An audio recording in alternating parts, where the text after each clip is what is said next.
I do appreciate you joining again. I was talking about Florida, and I'll be moving from Alabama to Florida hopefully within the next 4 to 6 months. I'm basically been donating, cleaning, donating, and just trying to get to the bare minimum. So when I do move, I'm just gonna have a bass guitar, a 1984 Music Man Stingray, a Mackie mixer, two monitors, my Roland MCM 505 synthesizer, my Roland MCM 808 synthesizer, and the Roland MCM 909. And I have this black and white TV, and I have this monitor that it's a Tannoy monitor, and it's old, and it shoots out like a yellow glow to it, and it's something straight out of like Tom Clancy's that video game, like the that yellow monitor there. It's pretty damn cool. I like it.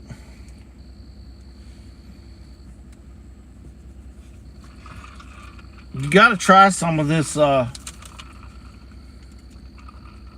Damson plum jam. This plum jam's banging right here. You put it on a piece of toast and you're there.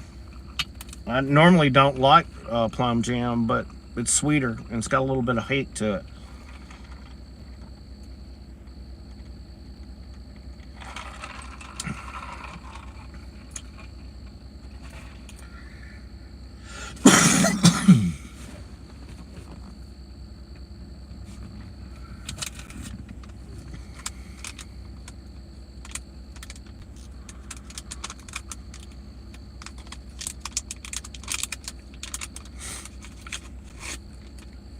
Yeah, it's been a wild one today. The mosquitoes are terrible. They're the size of a quarter. They got white legs, and they'll suck you dry. I don't believe in bug spray because that's just putting chemicals on your body, and your body's just soaking it up. So I just wear long sleeve shirts like I got one on. I rolled the sleeves up today. It's about mid 80s. It's gonna be a hot ass summer, I tell you that. We didn't have much of a winter to push those bugs in the ground, so we're gonna have more bugs. The sticky weather is gonna bring more mosquitoes. I've cleaned my property up so there's no standing water, so I don't have that problem. But the streams that I do and the places I go, they're pretty compromising. You need to check them out. It's third world stuff, you know. And people in Shelby are just poor. Basically, they live paycheck to paycheck. There's not much industry here, and a lot of people in Shelby just don't have the motivation to work because a lot of them are pumped up on drugs. It's unfortunate, but you can see some of my streams that here in Shelby, just nothing's going on, and that's why I'm going to be moving within the next 4 to 6 months and try something new and live closer to my daughter, because I'm not getting any younger, and I'm going to spend a good amount of my life with my daughter because I never spent much time with her. I've been through 2 divorces, and I have 2 beautiful kids out of each divorce, and they love me and I love them, and that's all that matters at the end of the day. I don't have any loves in my life to worry about, so when I do move, it will be no relationship there. And I'm going to keep it that way because I got to focus on getting this move. My main thing is just I have upstairs, and my upstairs is huge. It's got white oak flooring, and there's just a lot of bookcases and just stuff that I've had over the years that I just need to get rid of because it's just dragging like a huge weight around your neck when you have stuff and you need to move and you're looking at stuff and you're like, how in the hell did you live like this? Why do you have stuff? If you haven't picked it up and touched it in the past month, get rid of it. You don't need it. I mean, stuff that's laying around that just taking up space. I mean, it's just frustrating to me how that happens. When I came from a family of 7, 4 brothers and 3 sisters, and everything was scarce. So when I got older, I surrounded my stuff with material stuff, thinking that's going to help me. But in the long run, as I got older, that material stuff just weighs you down. And it's not worth it at the end of the day. You're like, why did I do this to myself? Why do I have, 100 knives? Or why do I have 100 Zippos? Or whatever. I mean, it's just stupid that I was a collector, okay? Growing up, I collected comic books, okay?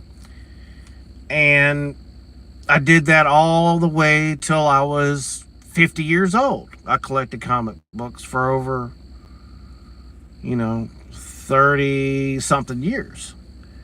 And I was able to use my comic book collection to buy my home, which says a lot. A lot of people use stocks and bonds. I used, hey SSRT, welcome to the stream. I mean, I used, my comic books as an investment, like stocks and bonds. And so in 2019, I sold my comic book collection. And yeah, I remember you from 2 hours ago. 2 hours ago. I sure do, SSRT. Actually, I had an SRT dash that on the odometer would go up to 180 miles an hour. So I know that's fast. How you been?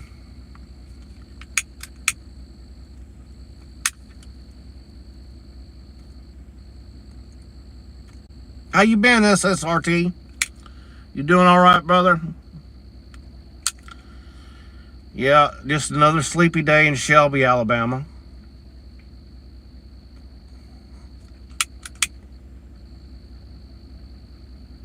Good to hear you're doing good, brother. There's a waxing crescent out there in the moon. We got semi-clear skies. I live out in the middle of nowhere, so, if I don't talk and I shut this light off for a second, you can hear how quiet it is. Check it out.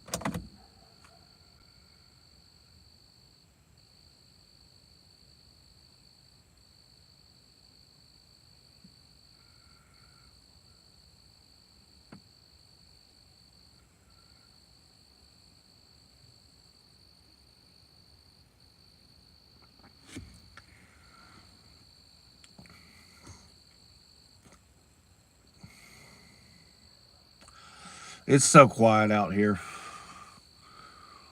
I used to spend hours outside when I do my live streams. I'd just sit out here and build a fire and do a live stream by the fire, but I don't do fires anymore because I'm in the process of trying to sell my house and I don't want to have a big burn pit everywhere. And but yeah, I'm looking forward to getting my John Deere out and cut the grass tomorrow. Hey, all right, SSRT. Thank you for stopping by, brother.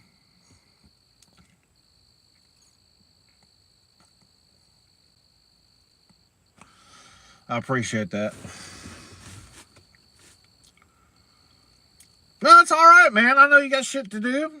I mean, SSRT, it sounds like you're a busy man.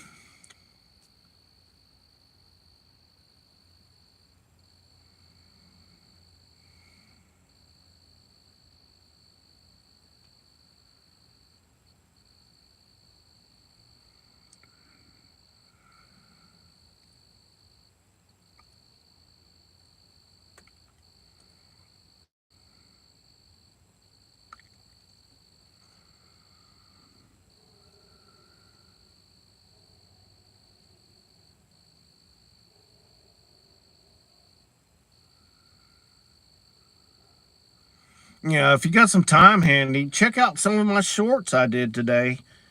And it's country life, basically. Just how it is living out in the country. Just surviving and trying to keep the mosquitoes away. They're terrible this year.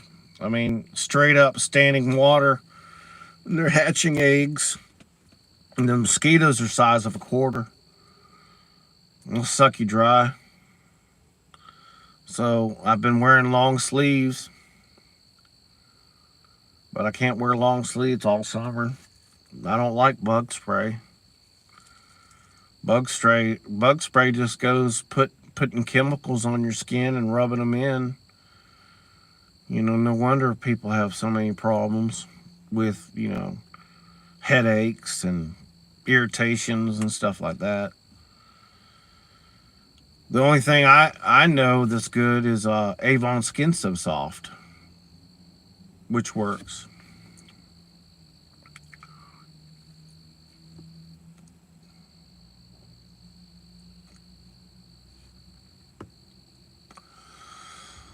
Yep.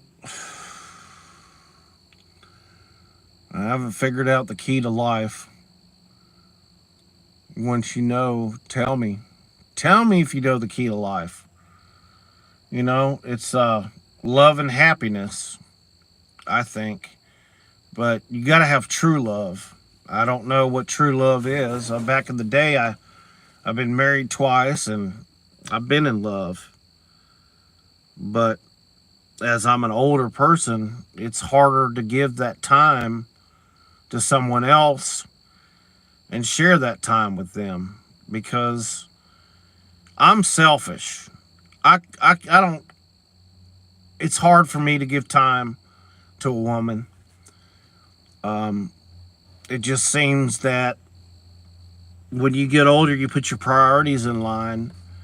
And great. I mean, I'm sure it's great to have a relationship and try to thrive with that. I know that we're social animals and we communicate accordingly and we have to cohabitate with other people. But over my past 15 years, I haven't been in a serious relationship. I don't have that time to give. I wish I had that time to give, but I mean, I don't want to drive, 30 minutes to see whoever and have a cup of coffee or whatever. There's so much investment that you have to put in a relationship in order to work, but you don't know if it's working. You can put a bunch of time in to somebody and they don't give you the time back, then you move on. If they pick your dog over you, then you're in the wrong place for romance if the dog's picked over you.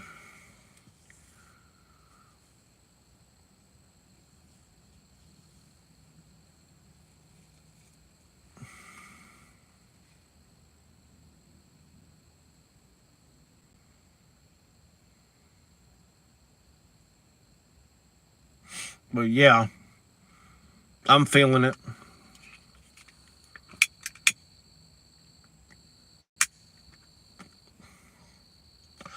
A lot of people tell me.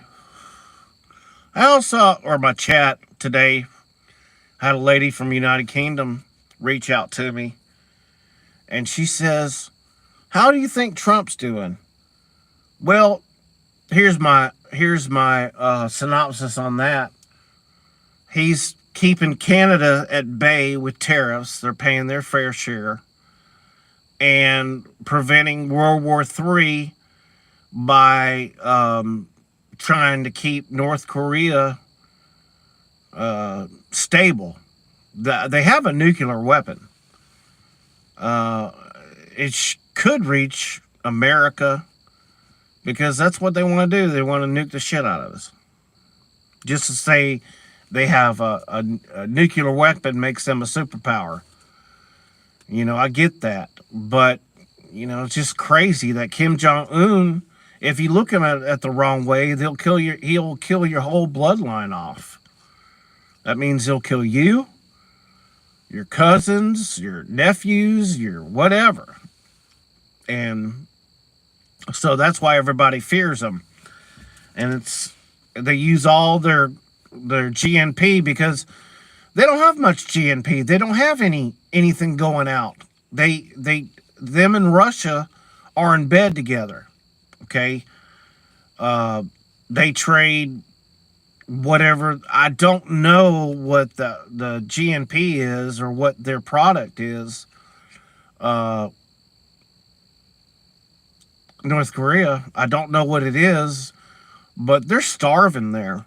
The military is supposed to be fed the best from what people have acquired over there in that communist country. And there was a story where this soldier escaped in a Jeep or something, and he broke through the gate there and ran and was shot 3 or 4 times. But he Mel's Hole, man, I know. I love Mel's Hole. He he threw a refrigerator down and it took no lie, it took 3 minutes for it to hit the bottom where he heard that snag. And then he did the fishing line stuff, Nick. Remember on that Art Bell show where they used a whole bunch of fishing line to see how far it go? And it's 3 miles down. But the government now owns Mel's Hole. And I don't know what kind of research they're doing on that, but it's got to be a it's not a hole in the ground. It's got to be more to it. I don't know what is the purpose for it. It could be a bunch of fissures, or it could be some fraction of rocks that have been shifted through the tectonic plates, and that's the only area. Yeah, that was a ridiculous amount of fishing line.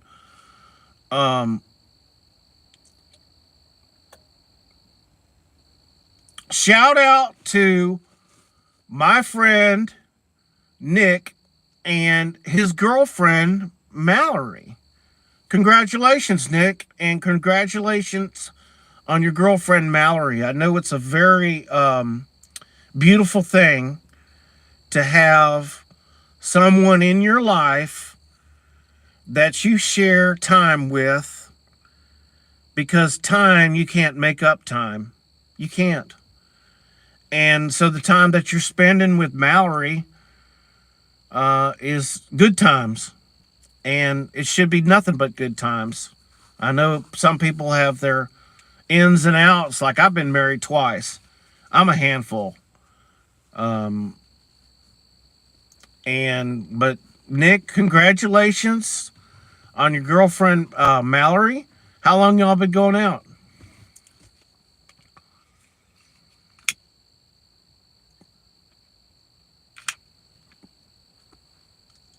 Oh, she got a kick out of that shout out. Thank you.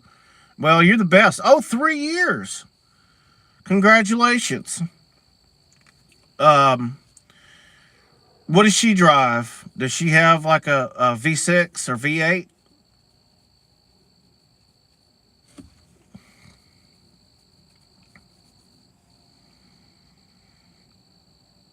Yeah, I appreciate you coming in on the streams again, Nick. I mean, I know you're always there. You've been there since a four-banger Corolla. Yeah, those are the best. You can tear the shit out of those. It's even better if it's stick shift.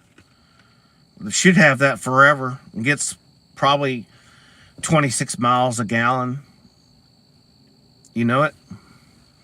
So that's good, and it's easy to work on. So you're in the clear on that.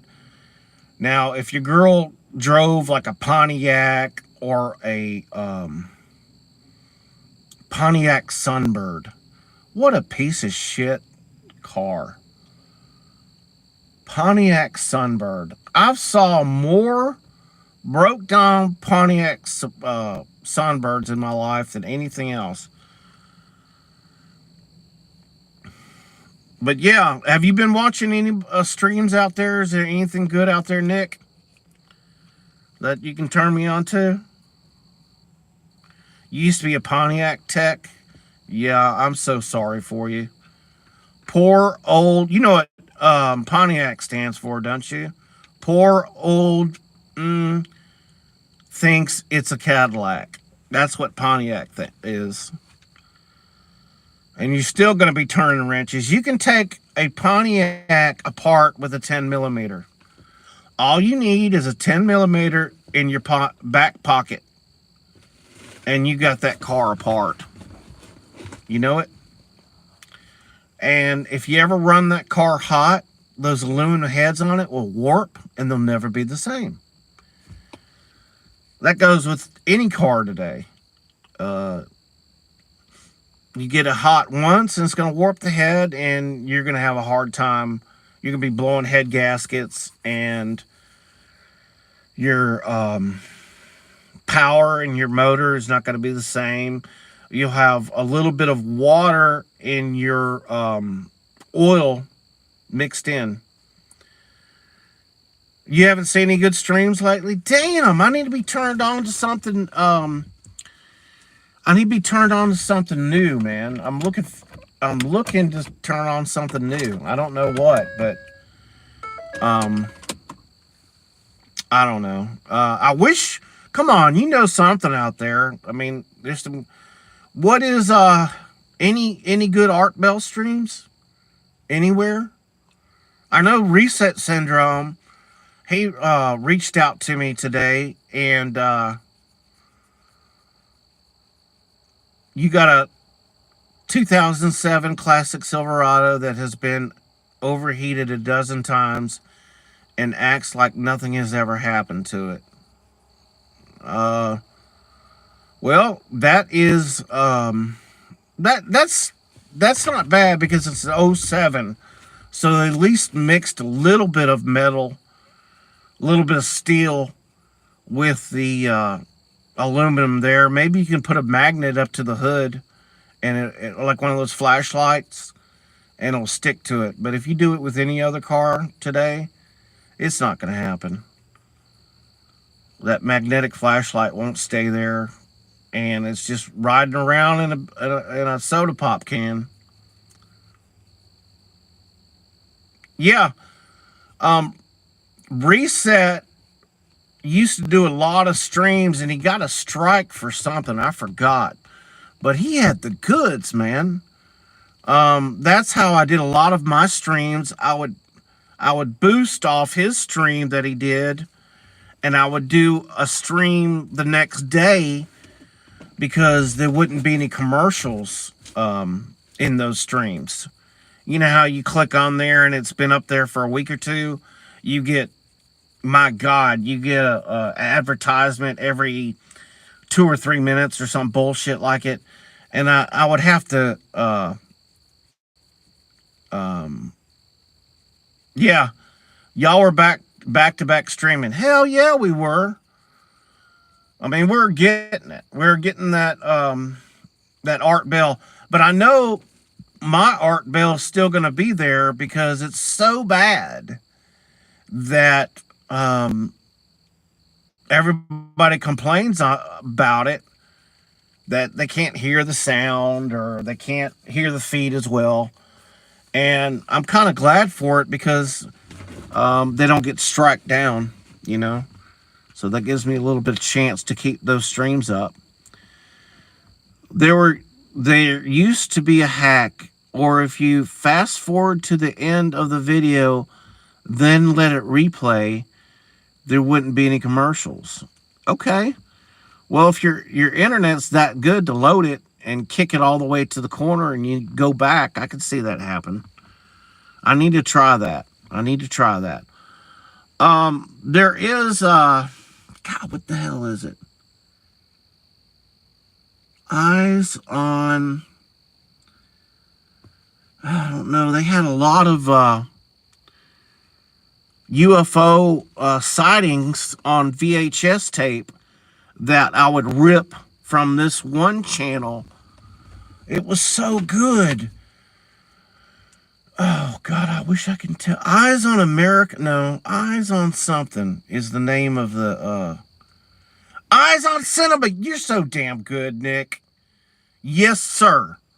Yes, sir. One more time. Yes, sir. That's what it's called. Eyes on Cinema. That's a badass channel. I got some of my best content for streams through that Eyes on Cinema because, hell, a lot of their streams didn't even get a lot of views, and they've been on there. Like this one stream was on there for 3 years and had like less than 1,000 views. So I would rip that stream and put synthesizer to it. And it was so badass because I wouldn't have to worry about muting over the commercials on a live stream. That would stress the hell out of me. You know, and then at one point, I just almost gave up on Art Bell because his bumper music, man, his bumper music would just go for forever. And I guess at the time it was some good music, but I don't know. It was some good content though. Some of my favorite Eyes on Cinema was over there with the Chupacabra. You need to go back to it, and there's a couple videos on Chupacabras. That channel makes you a believer without a doubt in your mind. Those were people from 70 years ago telling the truth of what they're saying. Yes. In the 50s, they had that one man that was French, and he took a picture in the 1950s of a saucer, and there's still to this day, they're not disproving it because it all lines up. It all lines up. There's no way of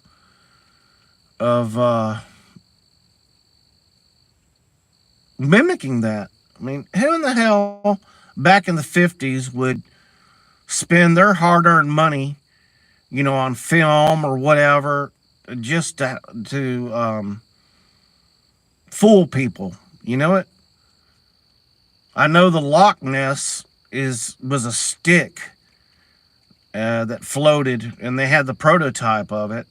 But that's two different animals we're talking about.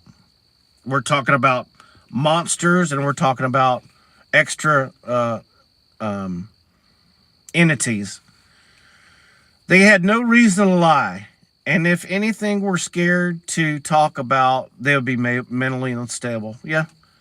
They'd call them a freak of nature. They would lock them up, put them in a padded cell, take their frontal lobe out with a lobotomy, and shun them. And if anybody else would say, oh, I saw it too, they'd shut up once they see their friend with their frontal lobe taken out and the stitches in their forehead. But yeah, they had no reason to lie. And I know this is reaching, but I believe in reptilians. I believe in a reptilian race that they're on a different, what is it called? Not a different timeline. I'll think of the word in just a minute. Yeah, that Loch Ness was a bunch of bull. That body of water can't hide a thing. I know. The guy made a couple dollars off of it. I don't know. But yeah, the Eyes on Cinema, some of my favorite videos from them where they interviewed the school children. I know you've seen that, where they've seen some place in England where the spaceship landed, and there was kids there, landed really close, and they saw it through the schoolhouse windows, and they all went out there, and there was over 100 kids in the 1950s were like, yeah, there's a disc up in the sky, and it landed, and there was some beings coming out of it. Hey, Romeo Rodriguez, what's up? That was that movie from the 80s about the reptile people. The guy would put on glasses and could see a lizard. Yeah, that was Roddy Piper. And it was, I think it was one word. I think it was them. Was it called them? Maybe not. But Roddy Piper was the actor, the main actor, the guy that wore the glasses.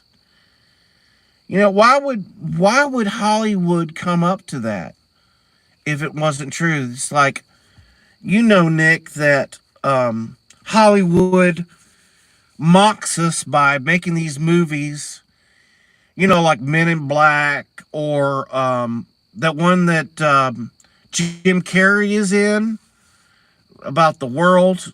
On basically, it's a stage and we're in a dome, and like a flat Earth type theory.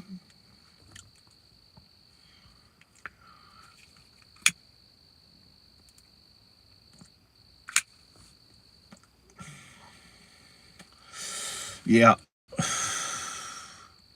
They put it in our face. Hollywood. Truman Show. Yep. Damn, you're good. Yep. The Truman Show. Truman Show, Men in Black, that lizard movie, like you said. I don't think aliens or all that other stuff. They do that for shits and giggles, but I think the main thing is that there's a reptilian race that's still there. We'd never erased it. They're underground. We're cohabitating with aliens, reptilians. I mean, there's hundreds of races of aliens that we're living on the planet right now. And they're all encapsulated with us. Obey. And that's why they don't want us to nuke, because they're going to be killed off too. That's why on all these military silos, or these military bases that have the nuclear code going off, and everybody's freaking out because they didn't do anything, and it's acting up, and they think that they're about to launch and all this stuff. They're trying to just. You firmly believe in the hollow earth theory. The lizards could live there. Damn straight, man. The hollow earth theory is Agartha. Agartha. And Agartha is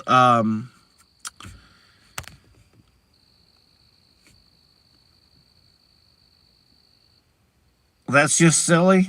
What do you think, man? I don't know, man. Help me out. I know that we're rotating on our axis, and we're spinning at 300,000 revolutions per second. I just think that back in the old days they had maps that were extremely accurate, you know?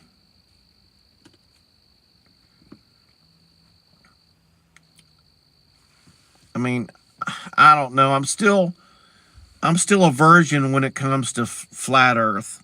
I didn't believe it at first, but it's somehow coming to fruition that we're all sharing the planet with aliens or reptilians or whatever that's out there. Um, and it's been since the start of time. And what is that major? Can't think of his name. That flew into a gar. That was not Project Paperclip. Um, it's when they went to Antarctica with the military back in the 40s to map out Antarctica, and that's where they found the hollow Earth. There, they were led in by um, an alien race. Their plane was tractor pulled into this mountain, and it was hollowed out, and there was the main dude there. They talked for a while and showed their technology, and then sent him on his way. And he wrote it into a journal. Um, I see his face, but I don't remember his name.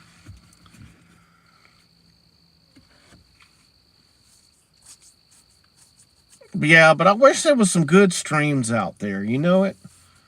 I wish there was some fresh streams with no no bullshit talking. No talking over each other.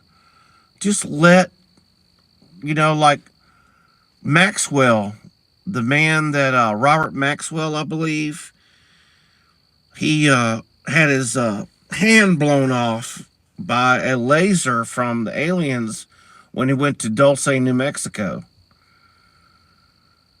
Yeah, I believe that would be a main entrance to Hollow Earth is in the Antarctica or in the poles, Axis or in the poles. Well, Nick, you know what I found out the other day, which just blew my mind? The pyramids are on the 44th parallel, and it's at some sort of like 290,000 point like 038 or something like that. That's the same coordinates as the speed of light. Now, how in the hell did the Egyptians know what the speed of light was? That just blows my mind. The whole pyramid thing blows my mind. I know they were all generators with the granite, the aquifer of the Nile that would charge the positive of the granite, and the negative would be like a Baghdad battery, where they would take a clay pot and put a copper strip in it and then fill it with water. That's how they got those huge light bulbs that you see in the pyramids there of these pharaohs holding lights with this huge light bulb. That's from the power stations of the pyramids. We still can't produce them. They were cut with laser. You can't stick a credit card between each stone. It just blows my mind. We can't even reenact with our best technology. We can't build a pyramid. I don't believe slaves built the pyramid. I believe there were Nephilim. I believe there were giants that built that pyramid with technology. The Sumerians. Sumerians. All the pyramids are sitting in strange coordinates. The Mayans, the Egyptian, and I think there's a bunch more I can't remember. Yeah, they're all over the place. It's crazy. It's not like they They talk to each other on a telephone and say, "I built this pyramid this way." They all mimic. Um, they're all built the same way. Yeah, we have some here in the USA. It's in the Grand Canyon, I believe. The Grand Canyon is where everybody ends up missing. There's God knows how many people are missing through these national parks. They wind up gone. And where did they go? They're all hauled off to Dulce, New Mexico.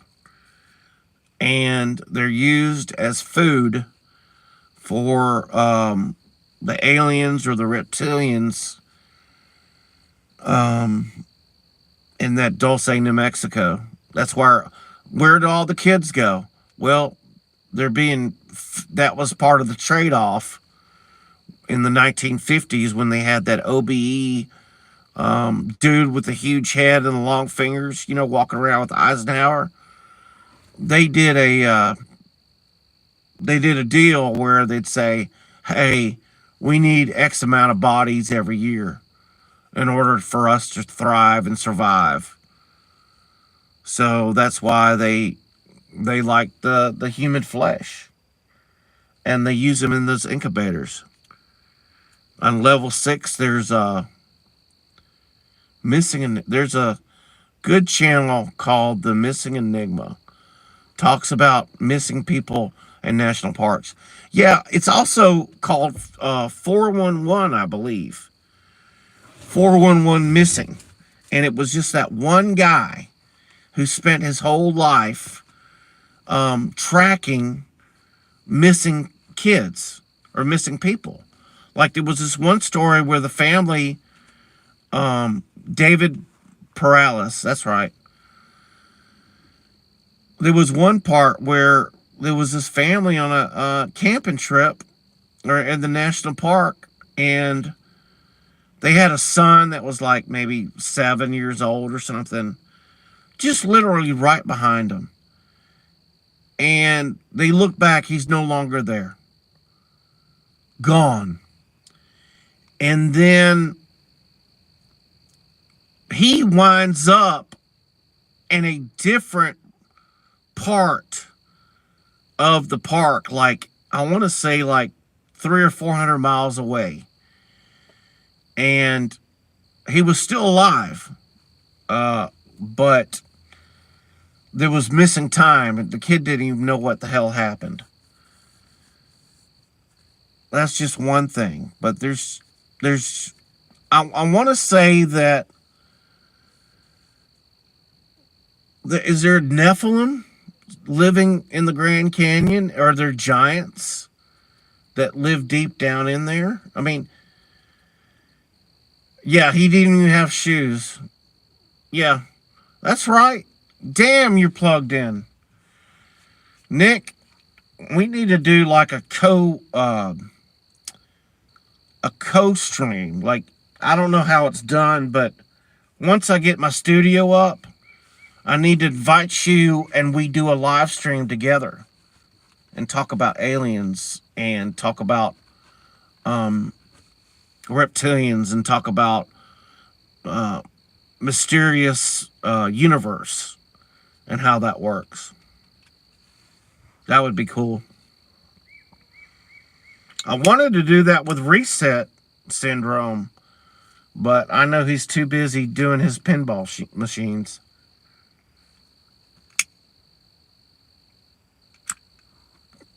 What are you doing tonight, Nick? You got anything lined up? You all gonna watch a movie or something?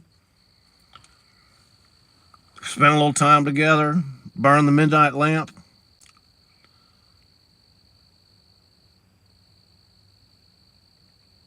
Yeah. Well, you're plugged in. You're on the same wavelength as me. We've listened to, I know, probably over 200 streams of just Art Bell.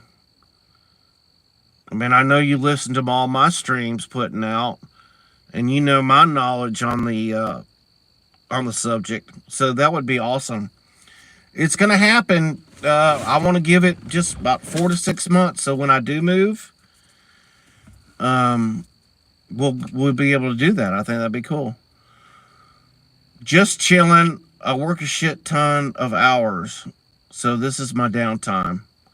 Well, good deal, man. I know you got you a good woman, and you got your cold beer, and at the end of the day, that's all that matters. You got a lot more than some people. Some people don't even have a cold beer or a woman. But it's nice to come home to somebody that cares about you and it's got, some fresh dinner on the table. Yeah, you've listened to me, Art Bells. I have too, man. At one point, some of my favorite Art Bell was when they had JC as the caller. He would always call in. I didn't know. It sounded authentic. That guy's so crazy, right? But he sounds authentic. Everybody thought it was staged, that the guy would call in and act a fool. But those are some of my best Art Bells, were the JC calling in. That was funny. I enjoyed it.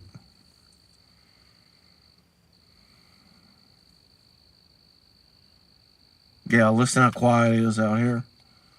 All I hear is the crickets.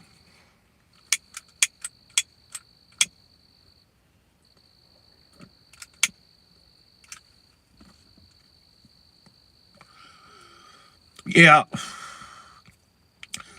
Madman Markham, he did that time machine, and he knocked out power to the whole city. He stole that transformer and worked it up.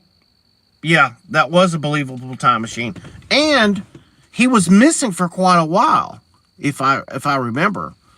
Man, Art Bell would just goo goo gaga over Madman Markham.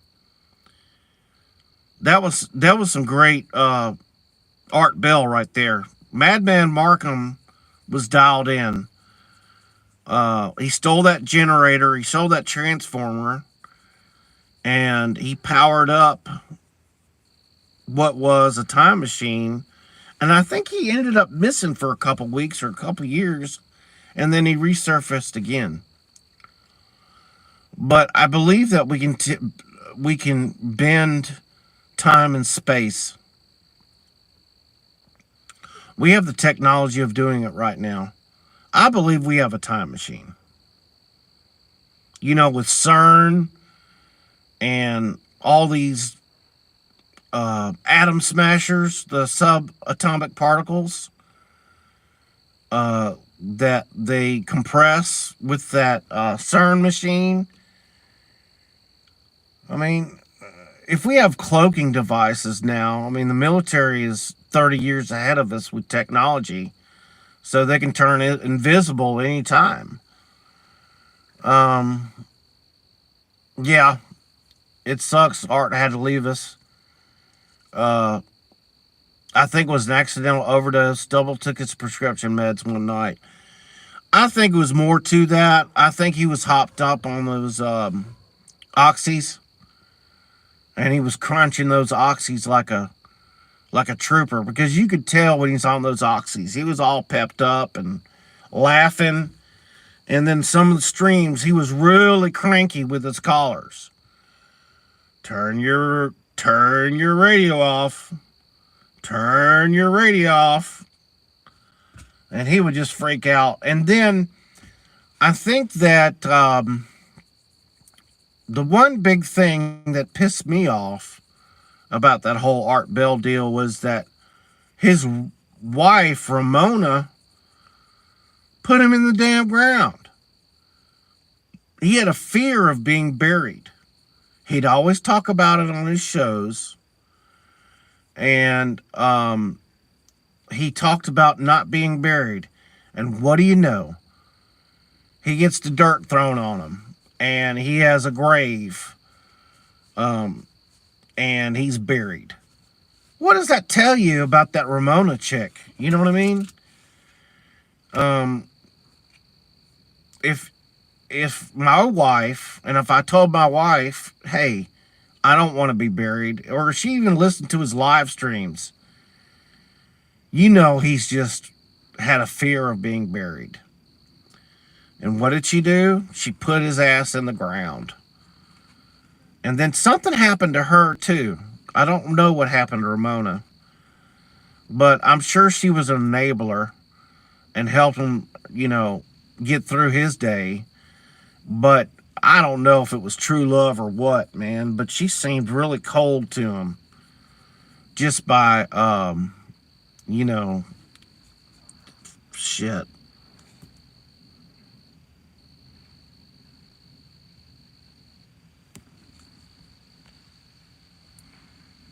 Yeah. Yeah. I mean, George Norrie is a tool. He talks through his nose. George Snorri. Snorry. He's about exciting as a wet paper bag. You know what I mean? He couldn't get himself out of a paper bag.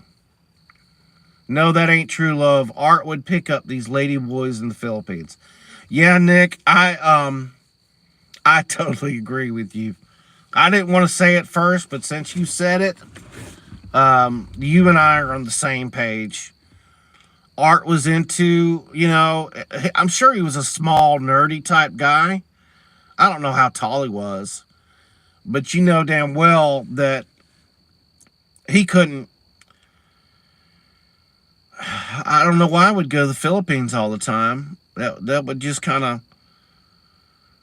put the weirdo in there. But he did have a daughter, and what the hell was her name?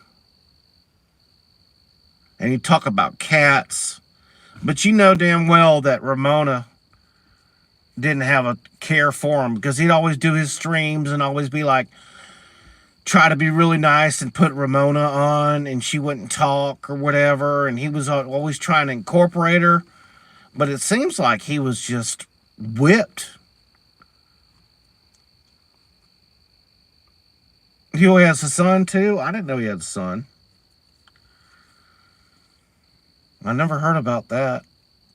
But anyway, I think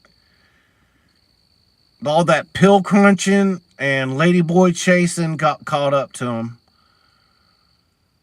He was, towards the end of his streams, he was losing it. Yeah, Yoko Ono vibes. Yeah, he was on that piece of land out in the middle of nowhere, doing his streams, and stuck with Ramona and the cat. And then he just freaked out one day when he saw somebody in his front yard, supposedly. And he talked about grabbing his 44 Magnum or something, and to protect his property. And then that's when he said, no more streams, I'm quitting. And it just seemed like, to me, it seems like his hand was caught in the cookie jar. Whatever he was doing, he stopped it right then and there. I don't know if he was being blackmailed or if somebody had the goods on him, but he got off quick. He disappeared. I mean, when you build an empire like he did, you wouldn't just say, oh, I'm just going to quit because somebody's in my yard. You just don't do that. And he worked hard for his stuff.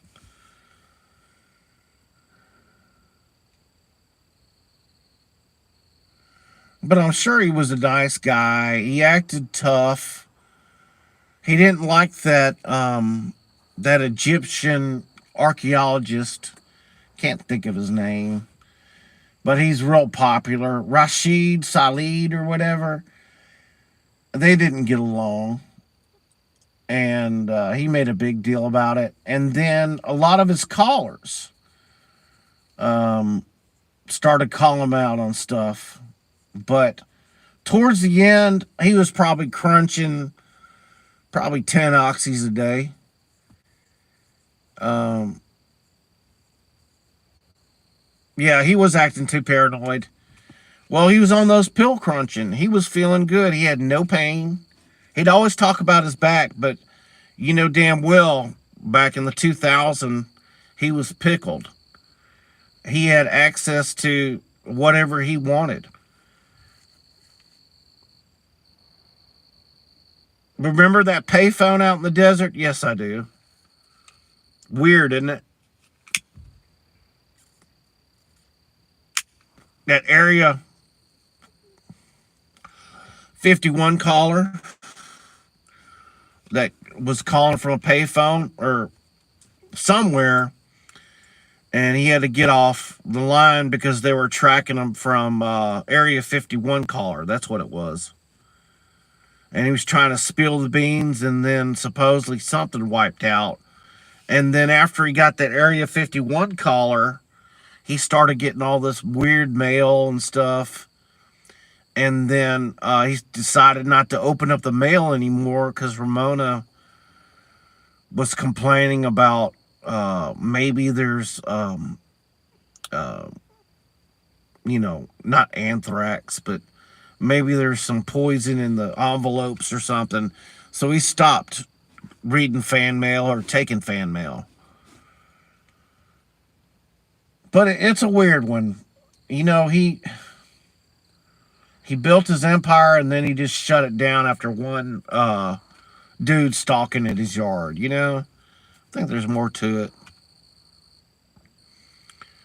But yeah, I mean, Nick, you nailed it on the head. You said it before I did about the lady boys.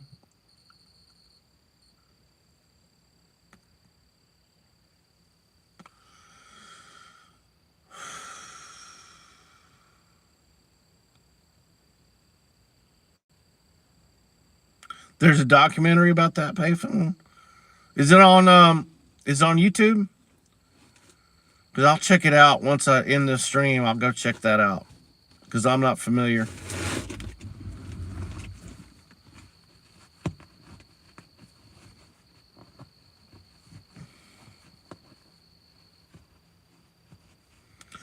Yeah, I need to be turned on to some new stuff. I mean, my shorts feed pulls up bullshit. It pulls up Island Boys. It pulls up that Jack Dowtry guy.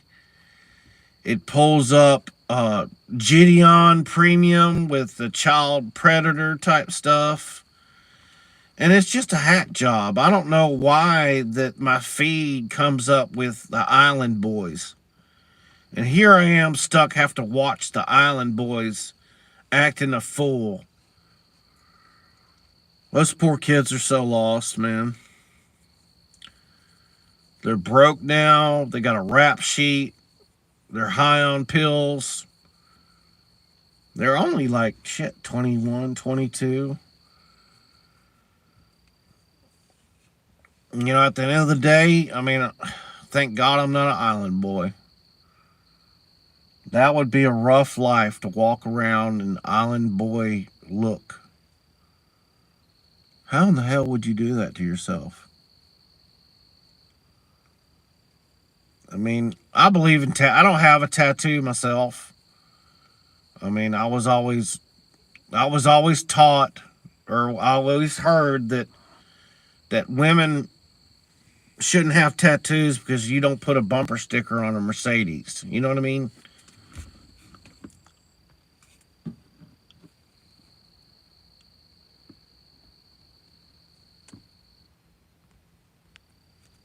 Yeah, the Island Boys really fucked themselves. It happens when you make bad decisions. Yeah, I don't have any tats either. I mean, some people, sure, if you are successful, you own your home, you got bills paid, sure, get you some tattoos. If you want tattoos all over your face, so when you get older, you can see them all wrinkled up, like you have a smiley face on your face, and after 10 years, it's a frown, this one girl I worked with, I worked as a server at this steakhouse. And I was much older than the other servers, and the women there were just beautiful. Beautiful women. And this one woman, she was a perfect 10. Just about 5'8", about 120 pounds, long legs. And she had a tattoo on her neck that said, "Be wise with your head." And it was written in cursive. So you'd have to go up to her neck and kind of read it. And it was like one of those ghetto tattoos, like you get for $10. Like, hell, I mean, I don't know anything about tattoos or anything like that, but it looked like somebody got paid $10 to put, a tattoo. Yeah, I don't get it, man. I mean, I know all these rock stars like Post Malone and Lil Peep and all these rappers are having tattoos on their faces. Let's make sure they have plenty of money in the bank, Make sure they have plenty of money in the bank, because those tattoos are following them the rest of their lives. And I'm not saying I don't respect people that have face tattoos. I'm just not educated enough on the culture of understanding why you would do that to yourself. It's like you're already judged in life. Whether you're successful, whether you're handsome, whether you carry yourself, you name it. But a lot of people judge on first impressions. And I just don't take somebody seriously if they have a face tat. I can't put it together. I don't understand it. I never will understand it. I'd understand it if they were from a tribe or somewhere out in the Amazon where they've been doing that their whole life. And that's another thing. You see these beautiful ladies that have these Chinese tattoos and Chinese writing down their neck or whatever, or on their spine in Chinese letters. What kind of bullshit is that? You know it? Like, you speak Chinese? Like, why in the hell do you want Chinese writing on you? The new generation is covering themselves with tats so early in life. I can understand it. By the time you're 75, you collected these tats over the years with cool stories behind them. Exactly. But now kids are just filling up empty space with a bunch of crap that doesn't even look cool. Like I told you, Nick, you don't put bumper sticker on a Mercedes. You don't do it. That's the way I see it with beautiful women. And they have like a tramp stamp, or I just don't get it. I don't get why they would have a tattoo on their shoulder or their bicep, or on their hand, or it just blows my mind. And I've never dated a woman with tattoos. I'm not saying I will or won't, but I've never ran into a woman with tattoos that I've dated. It's a different lifestyle, I reckon.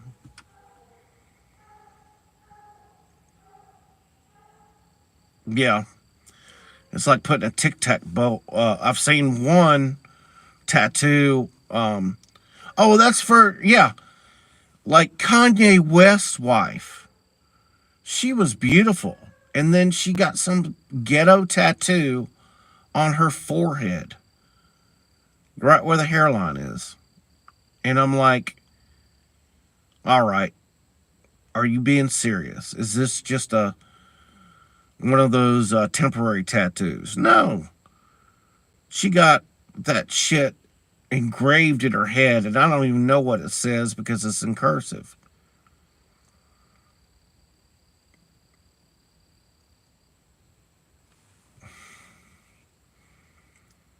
I wouldn't hire someone with a face tattoo. It just shows you don't make thought decisions. I can't trust. No LOL about that. It's the damn truth. If you ran a business and your face is part of the business, that face tats, man, is a wrecker. It's there's nothing positive about a face tattoo. Hell, if you get pulled over by the police, do you think you're going to get your car searched? Hell yeah, you will. That face tattoo tells a lot of things. You don't see professionals going into the job carrying a suitcase with a tattoo on their face. The only ones that do are they own the company and they have the gumption to do it because they got the bills paid. It just don't look right to me. I mean, like I said, if they were from a tribe and they generations of tattoos, like the Aztecs or anything like tribal tattoos, I get that. That's cool. I'm down with that. But you have a beautiful woman with a neck tattoo and it says God knows what in cursive. That's just like flushing, you know, that just puts wear on a person. It's not a benefit.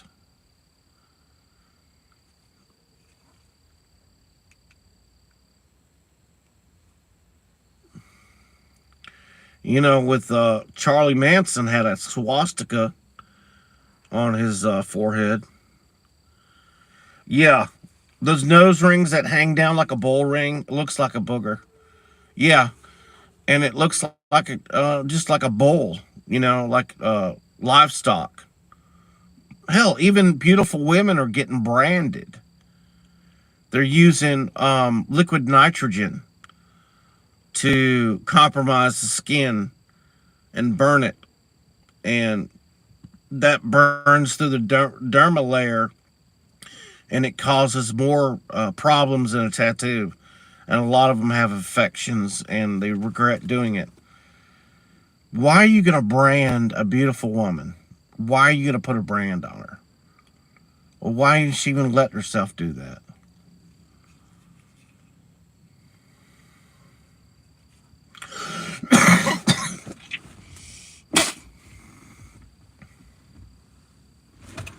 It's a rough ass world, man. I don't get it. I'll never will get it. And I guess they keep them themselves. The people with nose rings and face tattoos, they're still running the gambit. They all run together. And when you have face tattoos and nose tattoos and all that shit, or nose rings, somebody's got to be hopped up on meth. That's all I got to say.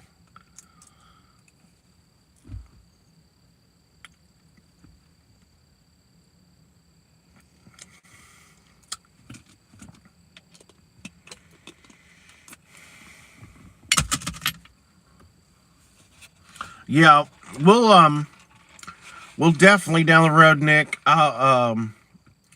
You can shoot me a email. My email's really easy. It's cosmic, COSMIC depot, DEPOT, all lowercase at gmail.com. So reach out to me in a little while, and I'll reach out to you and touch base. So when I do move, I'll be able to email you, and I'll do some research on streams where you invite someone and then the screen splits. And I don't know how to do that. So I'm sure it's easy. Yeah, hit me up, Nick. CosmicDepot at gmail.com. And I'll respond. And But yeah, but right now, the reason why I'm sitting out in the truck is that my internet in my house, the modem's fried with the lightning, and I need to have a service tech come out here and put a new modem in. That's why I'm doing this ghetto stream out in the truck. But I appreciate you stopping by, Nick. You made my night. It's been a while.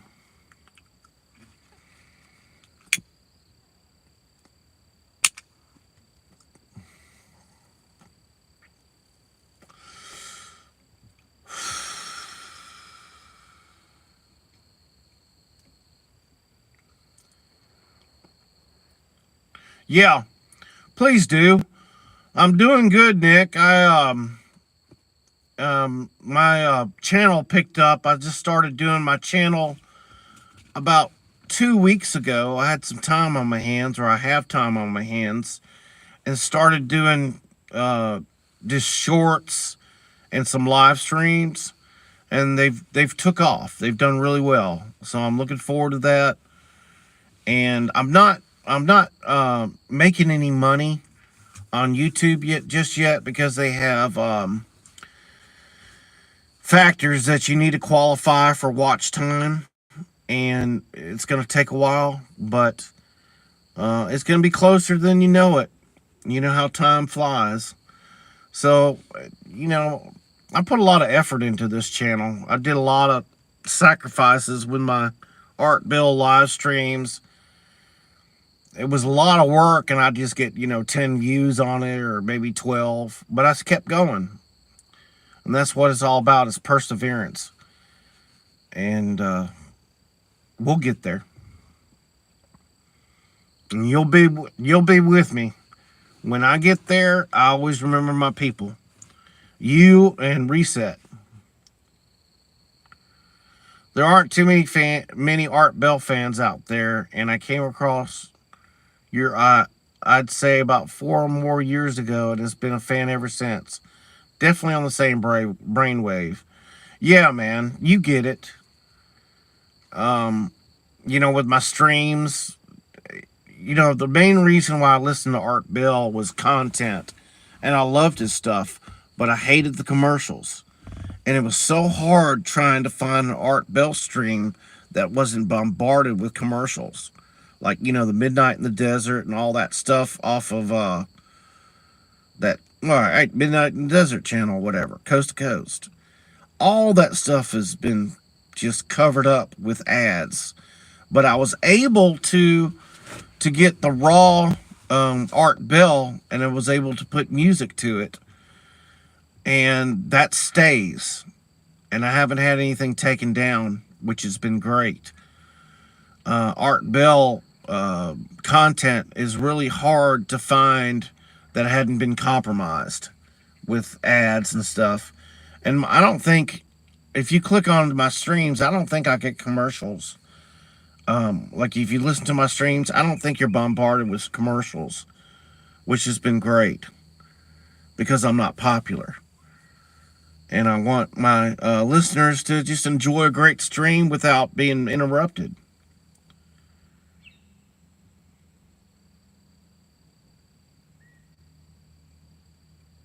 Have you ever looked into BellGab? It's an old website with a hard date-by-date library of most of this stuff. Okay, I'll check it out. There's only...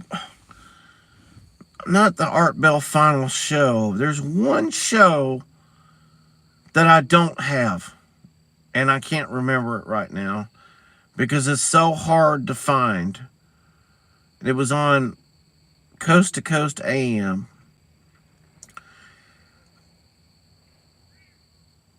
His fans put it together in the early 2000s or 90s. Yeah, I'll definitely check that out because I need some new content, man. Not new Art Bell content, but I need to post the ones that I don't have, which is going to be pretty hard because I have most of them. I say I have about 90% Art Bell. I'd say I got about 90% of his shows. I say I probably have 300 or 400 streams of Art Bell.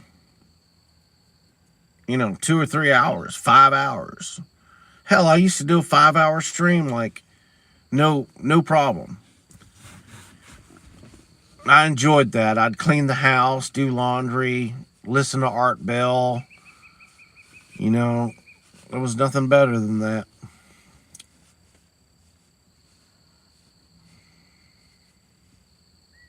Not a damn peep out here, just the crickets.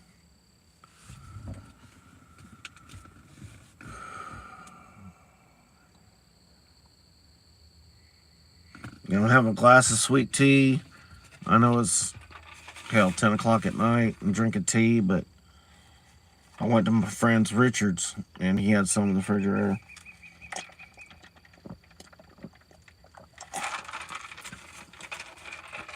Do you take your girl on the ATV yet, Nick?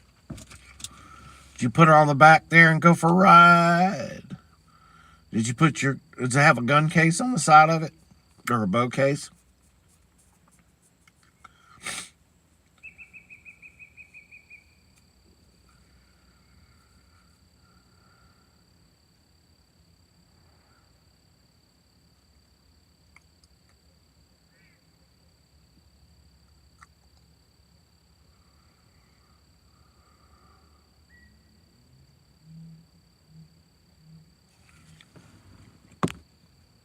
It was actually an Art Bell Coast to Coast. Think of the year 2010 or 2011. I called in about haunted houses with a story about my house. They kept me off the air about 2 minutes because I was cursing. I wish I could find that episode. Hell, he did shit tons of stuff about haunted houses. He had those paranormal hunters. He had electronic voice phenomenon. And, he would do, ghost to ghost. Ghost to ghost. Instead of coast to coast, it would be ghost to ghost. But yeah, Nick, between you and me, I think somebody had the goods on Art Bell. Somebody had some stuff on him and was going to blackmail him.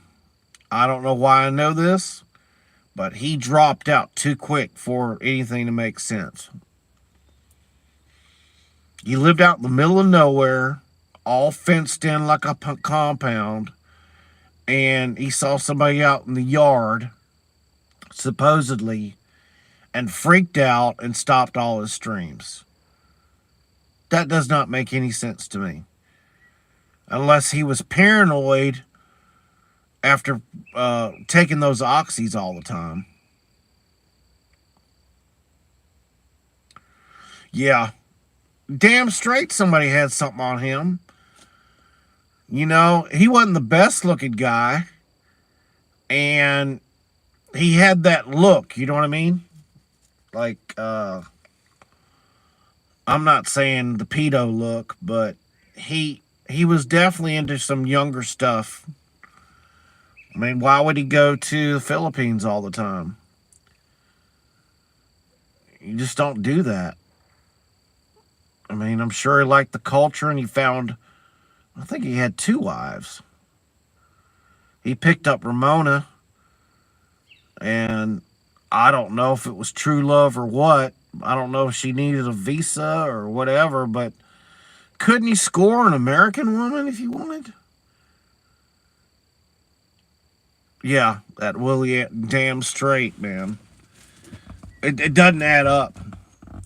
All right, you want to hear some weird shit, Nick? I'm on a tangent here, or I'm weird, but do you remember when that Tom Hanks theory came out? When Tom Hanks, during COVID, he posted stuff about one glove or one shoe that would he find on the ground, and that would kind of represent the child that he was with or something like that.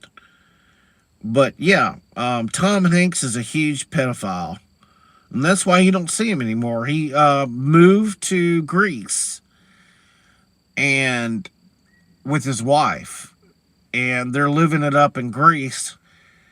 And he had one of these streamers axed, killed. I can't think of his damn name. And then COVID hit, and he moved off. He just took off. But he was a creepy guy. Ain't no way that it adds up on that. Anybody from Hollywood that hang out with Steven Spielberg, you know they weren't right good people. They did that poor girl from Poltergeist. She was traumatized, and supposedly she died young with like a pneumonia or some bullshit like that. They killed her off. That poor girl was passed around the set. It's been going on for years, way before, with Shirley Temple. Shirley Temple was passed around when she was younger with all these executives from the movie thing. I mean, hell, The Wizard of Oz. There was so much debauchery in The Wizard of Oz. All these midgets, screwing each other on the set. They had a hotel room across from the movie studio where it was just a bunch of drunk midgets.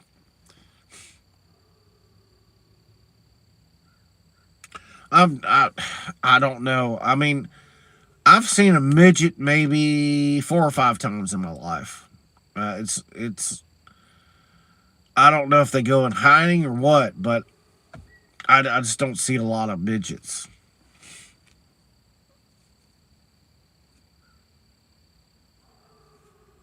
Yeah, damn straight drunk midgets. I'm sure they. God, I'm sure they smell bad. I mean, they can wipe their ass, right? Is their is their elbow big enough? Oh, okay. I've seen some midget wrestling on YouTube, but I'm sure it's some badass shit, man. But those midgets got dealt a bad card for sure. Could you imagine being in an elevator and you're a midget and then somebody farts right in your face? I mean, somebody's just right there and just rip one and you're at the same height. I bet they smell a lot of weird shit being that low to the ground.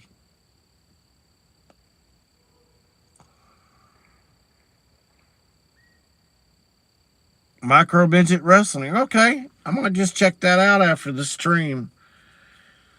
I still got a cigar to smoke, and just gonna wind down, and that's what I'll do. I'll check out micro midget wrestling. Sounds like a hot topic.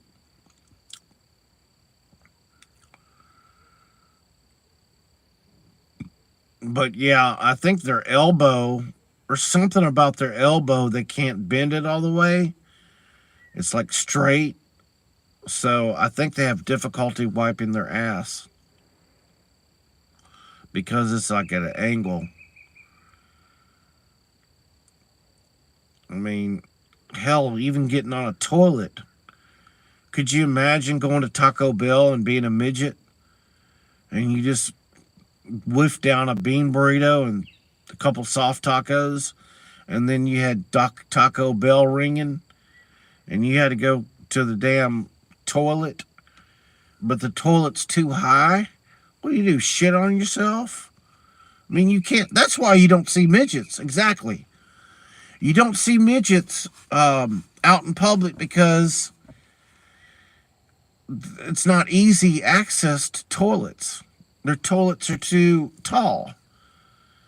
And it's not like you can climb on a toilet and then pull your pants down to do the thing. I don't know. It just sounds like craziness to me. But somehow they make it. So two, let's say dwarf A and dwarf B, they have a kid. And the kid's going to be a dwarf. Then you have dwarf A and a regular developed human. They mate. And I guess there's a 50-50 chance it's going to be a midget. Because I saw that show Little People or something. I forgot what the hell it is. And it's got like a family that are midgets, and they have one regular kid and then a midget. They're twins, I believe. And one turned out to be a midget and the other one turned out to be normal. And I bet that's rough, man. Because all I remember is his big forehead and his teeth. Like, midget's teeth are somewhat bigger, maybe?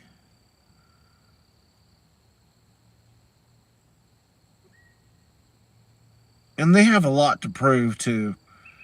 You know, small people syndrome. But when you're real small, look up the movie trailer, Tiptoes After This, Matthew McConaughey. Okay, I'll check that out.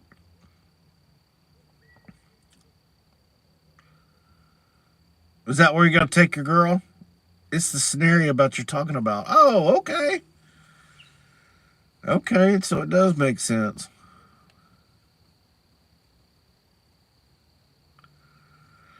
You know, they probably, it'd be rough on me if I had to, if I fell in love. I don't know it's how to describe this, but, you fall in love with a midget, you fall in love with a midget woman or whatever, and she's bald. She's losing her hair, too. Man, that's a double whammy. You're a woman, you're a midget, and you're losing your hair. That's rough, man. Midgets, and Matthew is the only tall person. Most of the midgets were played by normal-sized actors that just walked around on their knees. Okay. I'll definitely check that out. Sounds like a winner. Hey, Nick, have you ever heard about the gay midget?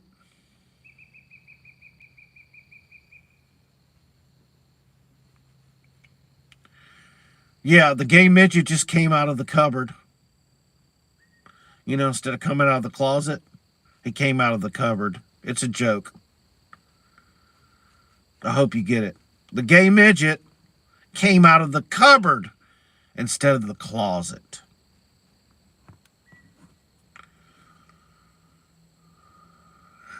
Yeah. I know it took us a while to process that, but I mean, your everyday life is a midget. Okay, you wake up.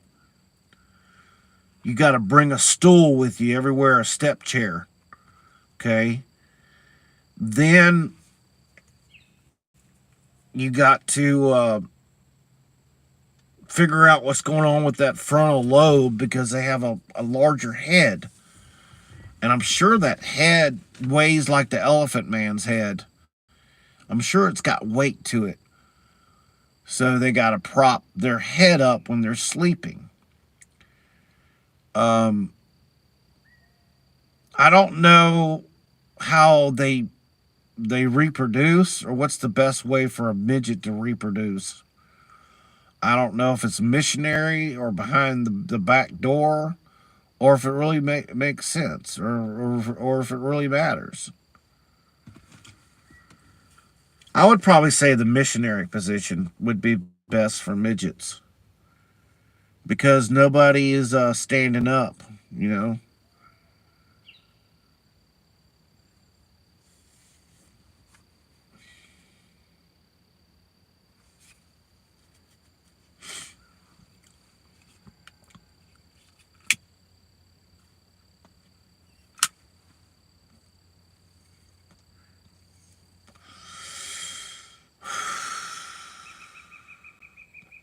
I had a good day, Dick.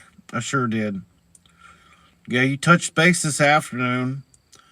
I was over my friend Richard's, and we were trimming those tree limbs down for his daughter and his son-in-law. They're moving on some property he has, so they had to trim down some branches.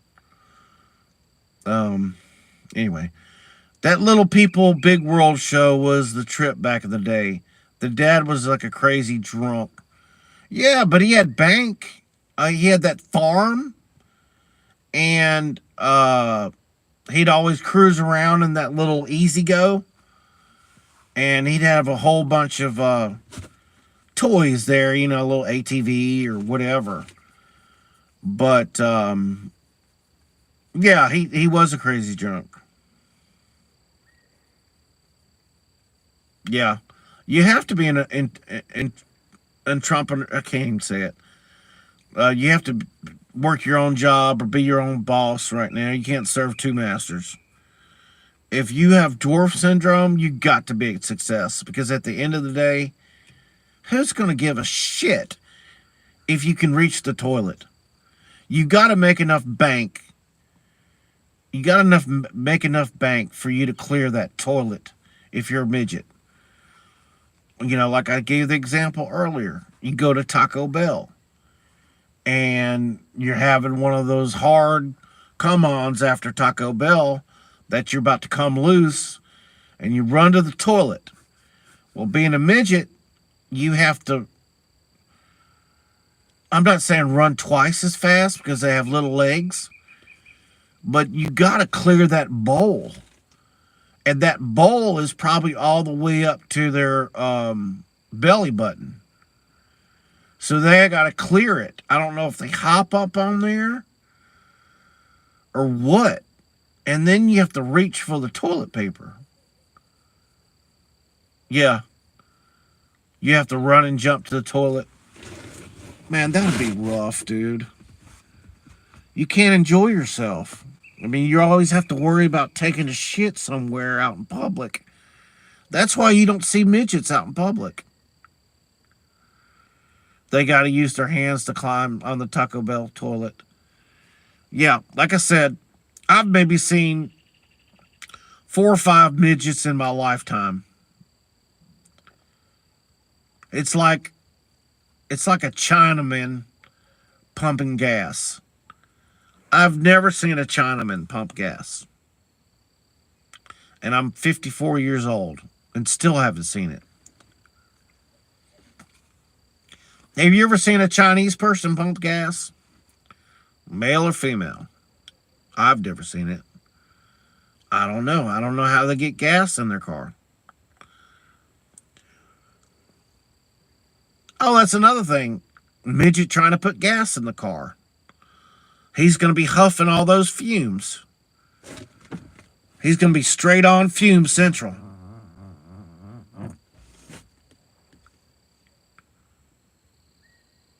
Okay. I should start a poll. Have you ever seen a Chinaman pump gas?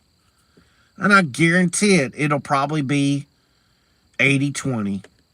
80% that they haven't seen a Chinaman pump gas. Damn straight. And they can't drive either. Chinese people are terrible drivers. I mean, all these bad driver videos you see. Hell, who's behind the wheel? Well, it's always a nice car, like a Mercedes 300D or whatever. Nice car, but they can't drive it. They put it in a wall or go in reverse or some sort of shit like that.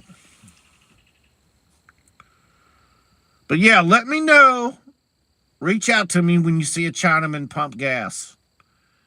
And take a picture of it for me, because I've never seen it.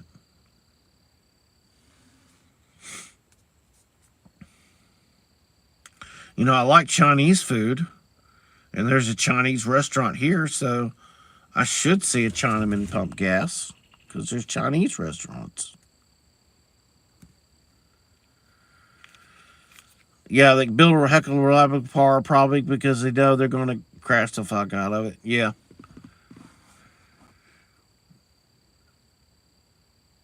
That's the damn truth. When I worked for Goo Goo Car Wash, I was a manager, and the people with the nicest cars can't even line up and go into a car wash. I'd have to stop the line, get in the person's car, and drive it for them through the car wash. Yes, I got rid of my Honda. I donated it to my friend that needed it. I had a 2005 Honda Accord with a double overhead cam, and it was a great car, sunroof and everything, but I no longer needed it, and my neighbor needed a car, so I sold it to him for $100 because I didn't need it. I was tired of it. Oh, it still ran. Had over 260,000 miles on it. You know, in that Honda, I didn't change the oil in over a decade. Still runs like a top. Never changed the oil. Just added oil.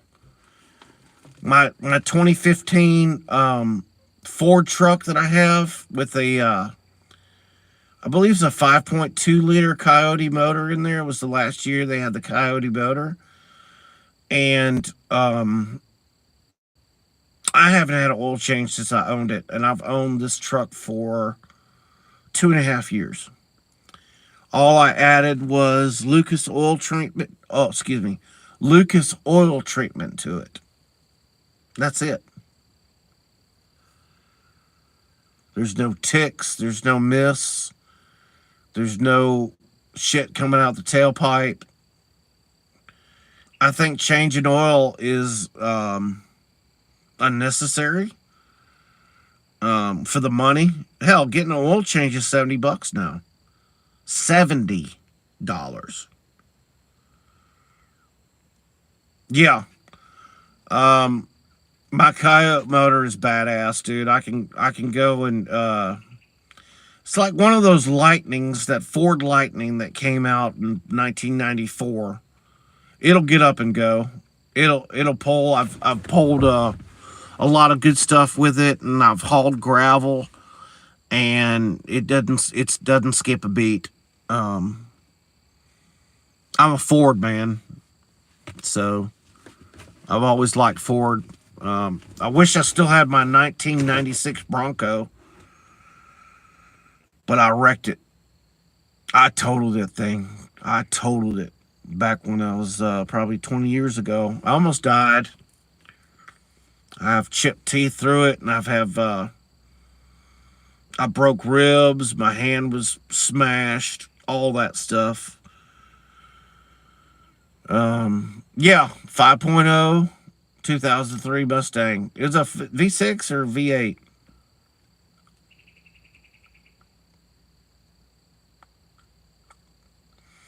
Yeah, mine's got 260,000 miles.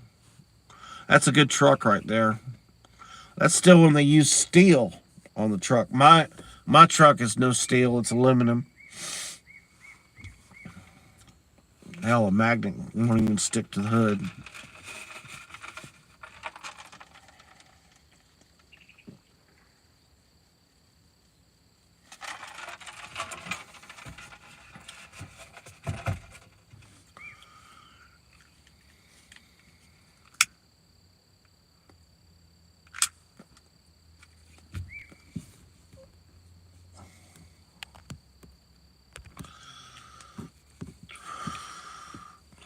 V6 stick shift. I swear it was a faster than an automatic V8. I would spank the fuck out of it. Yeah, it had that tractor gear in it, that third gear. They call it the tractor gear on that. V6 has really good compression, And you can really, when you're going through it on stick shifts, it's like 3.5 grand on each RPM. When you change, when you go from the red light to the red light,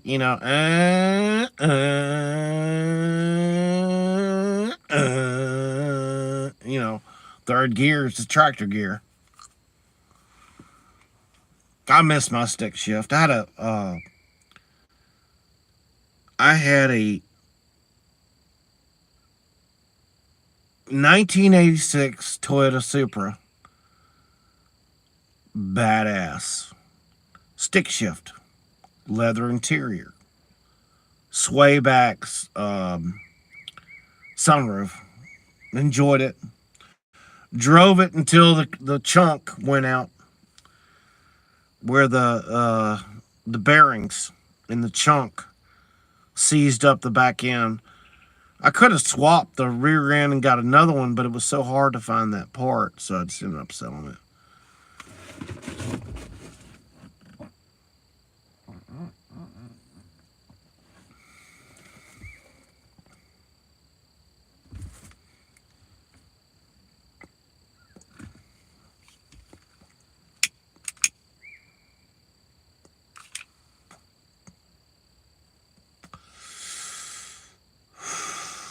Well, tomorrow, I'm going to go see my friend Richard. I'm going to load the trailer up and get some shit done tomorrow. I've been lazy, Nick. I haven't been doing what I'm supposed to be doing. You see any cool channels lately? Let me think. I like that King Cobra FJS. His name's King Cobra FJS, and he's a streamer that does food hacks and drink hacks. And he's entertaining to watch because he has a lot of trolls that mess with him. It's called King Cobra FHS. It is pretty good shit. You'll get a chuckle over it. He does live streams where he just gets drunk on stream because his viewers send him cheap liquor and he drinks it on stream. Yeah. It's called King Cobra FHS. And it's hilarious, man. This guy's trying so hard. He ends up just getting drunk and just talks about random shit. It's a good laugh.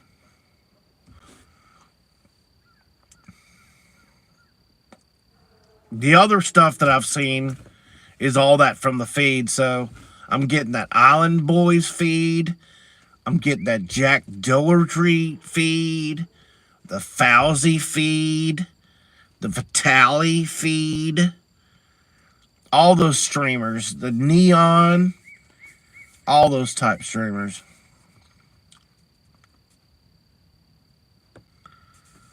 You're not missing out on anything. It's just some lame shit. They do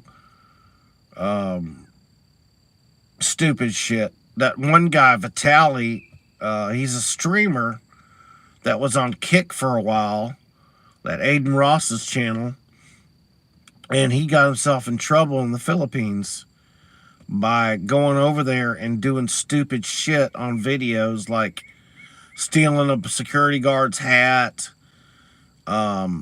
going into a McDonald's and start cooking without, just go in the back and start cooking. And he's got some problems. He got picked up by the, it's just...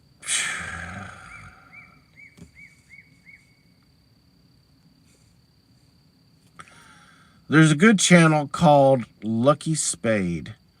Something like that. He roasts videos posted from India and how they finger fuck all their street food when they make it. Oh, it's nasty. I've seen it.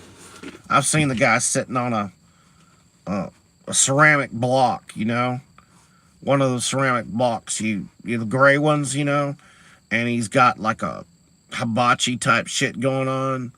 And he has a bunch of spices and diced tomatoes and onion.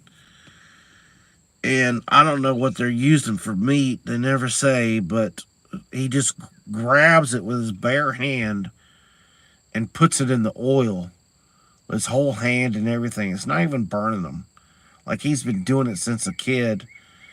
And then he just rolls it up without any gloves on and puts it on like a falafel or something. It's just nasty. India is hardcore. I mean, they still bathe in the river Ganges. That river Ganges has been polluted for decades, and people are still going in it with turds swimming around in there. God knows what kind of shit is in there that you're bathing in. Boy, that'd be rough.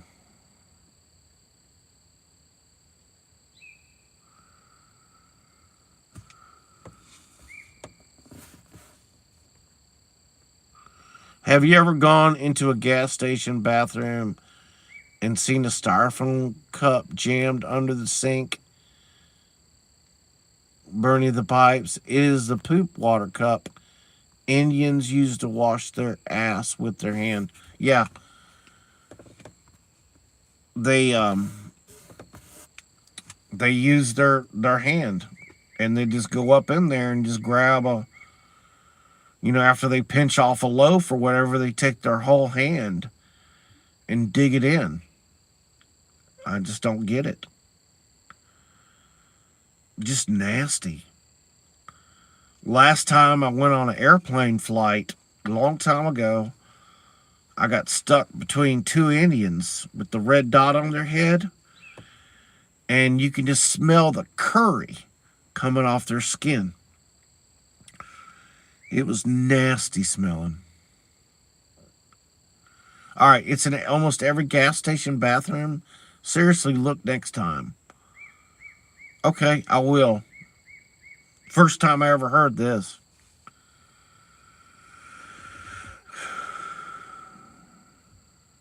Rough. It must be rough, man. Everybody in India is just trying to survive. It seems like they have limited space. There's so many people there, and it's so polluted, and the rupee's not worth shit. You have to go on some sort of subway to get somewhere, and then you get pickpocketed by all these, seasoned pickpockets. When they grew up as a baby, they learned how to use a razor blade to cut into clothing without hurting the person. So if you were on a subway with a bunch of Indians or whatever, you're there on business to buy some material for your business or whatever. Those kids, they're young, because all the old thieves in India don't have their left hand because it's cut off. It's cut off.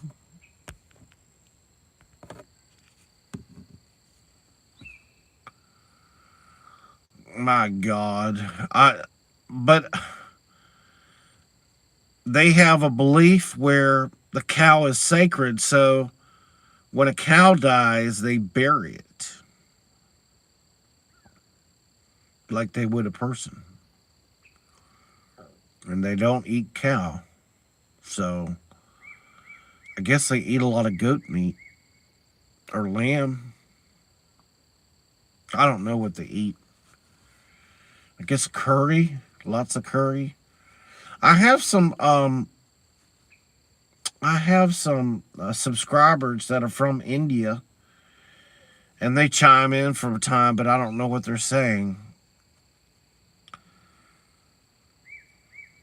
But it would be rough, man, just being in that boat with just a bunch of people that are low income, that are starving every day. Everything's polluted. It's not a happy time, man.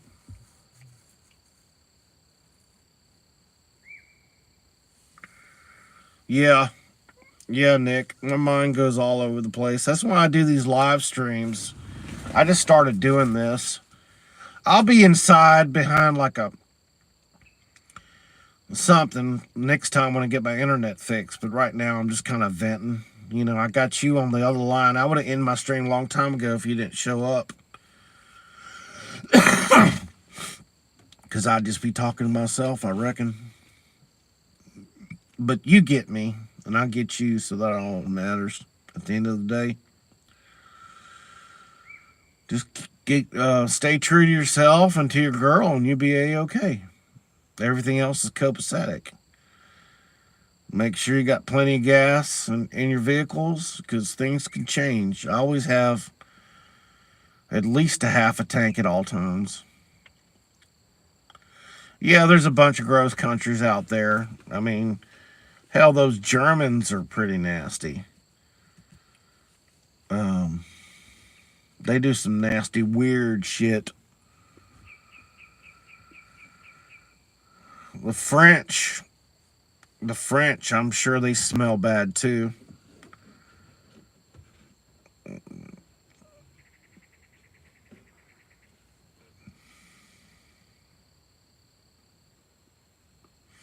Yeah, I'm still trying to figure it out myself, brother. I did when I was in college. I went on this one date with this woman that was a tennis pro for UA or for University of Alabama in Birmingham, and she was a tennis pro, and we went out on a date. Nothing really happened, but when we were dancing, I kind of grabbed her ass, and it was like a um, a mare, like a horse. Her buttocks and thighs were so muscular, and it just blew my mind. And she had that just natural BO. She smelled like BO all the time. And it kind of like affected me because I thought she was nice, but she had bad BO. Yes. Oh, she went recently? Okay. This Annabelle doll is I'm trying to figure out what band or what movie, because I saw a clip on YouTube about the Annabelle doll, and they somehow always reference it. Um, that's the most possessed item. The Warrens won't even go. The Warrens won't even go close to it. Elizabeth Warren and her husband, they won't even go close to it because of all the misfortunes with it. Same thing goes with the Hope Diamond. That huge diamond that was found in Africa, and it had a curse on it, and the person that found it and sold it like died 2 days later of a car accident, and the person that bought it died within a week or something, and it just passed through, and now it's sitting in a museum somewhere where nobody owns it except the museum. But that's some bad news. The Hope Diamond. Something about they've been talking about the shit on tour to show it off, and someone snatched Annabelle? No way. Is there a reward for it? Or why would somebody want to snatch that doll anyway? Hell, dolls in general are scary. I can just think that dolls are from the 1800s and stuff. You know, I've seen some weird shit where I don't know if it's artificial intelligence or what, but Buzz Lightyear and Woody came to life in this one room where this guy was filming, and it was like walking around, and like it was just weird. And I don't know how he did it or not. When he opened the door, they both fell over like they were dead, but they were alive when the door cracked and filming it. But yeah, that Annabelle, I need to check that out. I'll do that today when I get off the stream. I'll check out Annabelle and see what's going on with it. Yeah, Ed and Lorraine Warren were that one of a kind people. They did a great job documenting strange stuff, and they were doing it back in the 60s and the 70s. Yes, that Annabelle horror, they said that was the most, Amityville horror was the most haunted house they ever been in. And they didn't want anything to do with that, whatever was going on with that. When Art Bill had them on their show, they were talking about the Annabelle horror. But I didn't know that they owned I didn't know that they owned Annabelle. Had no idea. But there's been some YouTube postings on Annabelle, not missing, but it's just incorporated into stuff. Like some hidden meanings or hidden messages with the Annabelle doll.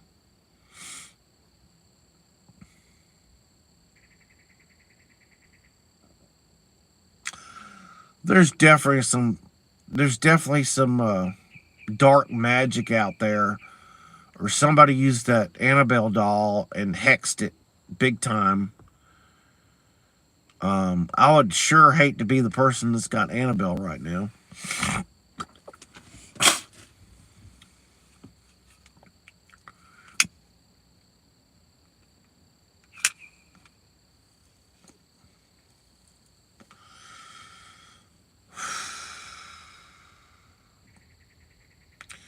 They were like hearing about this shit from word of mouth and on the road trips across country to go visit possessed people. Yeah.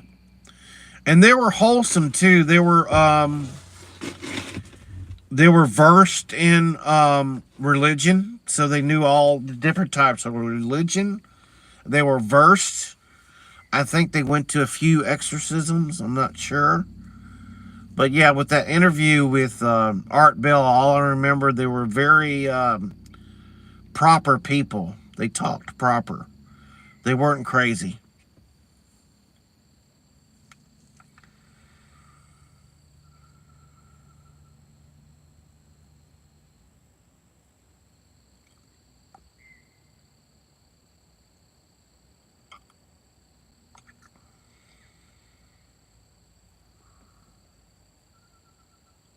But they didn't want to step foot in that Amityville horror house.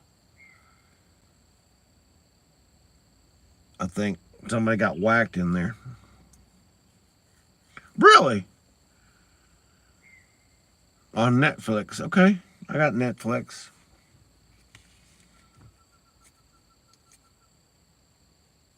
I guess I have to check that out too.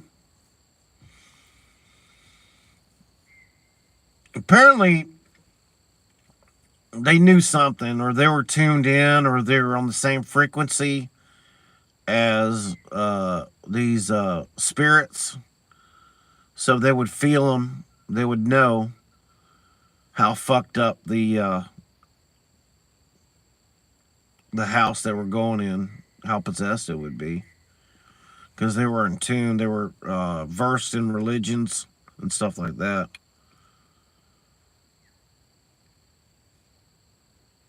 Yeah, they did not want anything to do with that.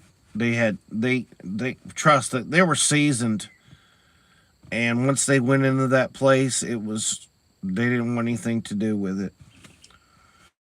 I don't know if that house is still there or what, if they bulldozed it or what, but it was some bad times. I saw the movie. Nothing but heartache. It was like they saved $10,000 or something of the people that were living in the house, and then it turns up missing. They can't find it anywhere. I don't know if they made it up or what, but it's just weird. They couldn't find it. They lost $10,000.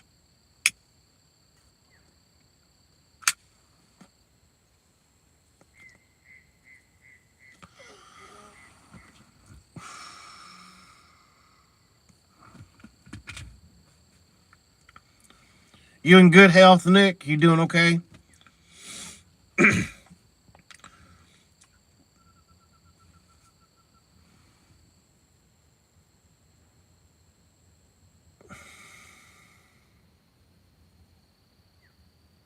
Good, good. The only bad habit I have is smoking cigars. And like I said, it gives me joy.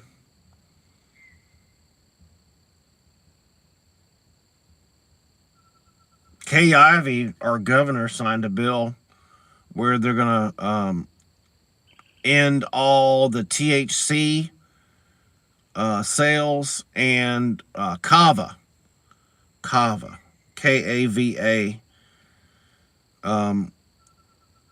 I like the kava. I've been taking that kava supplement. It's very pricey, but kava.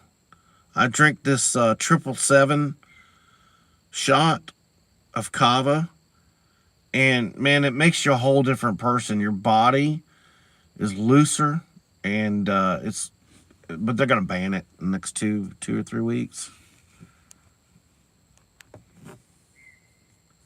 Kava. Let me show you.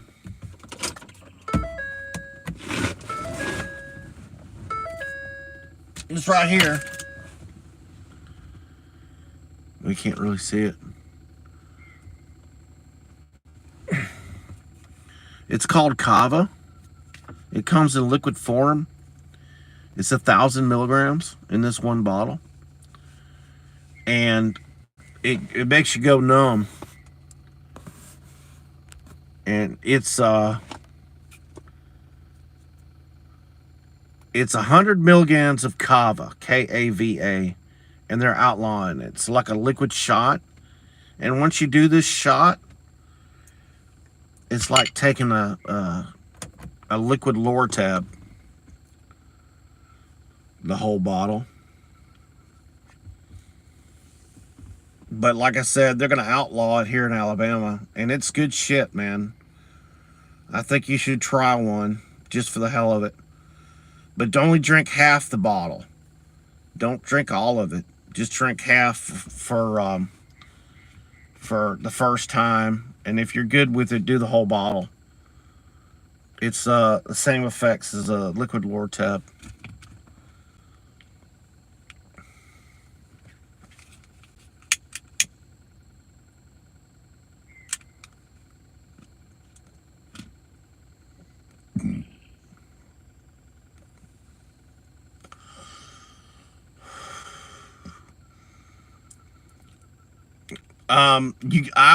I would at least try it before they ban it. Type in kava, Kava, 100 milligrams, and look that up online. It's like shit. They're expensive shots. I've spent a good little bit of money these past couple weeks on it. I suffer from gout from time to time in my elbow and in my shoulder, and when I take it, it loosens my body up for me to stretch that area and pop all those crystals. It sounds like my body, my shoulders sound like fiberglass, man. It happens when you get older, man. I build uric acid in my body. But definitely check it out, man. It's called kava.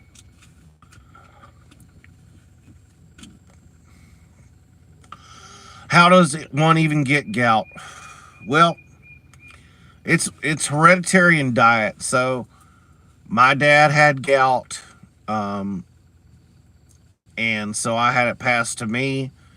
It's when you eat a lot of red meat and drink a lot of beer and have a poor diet, and that's my problem. I don't cook. I always eat out, and so that's my problem.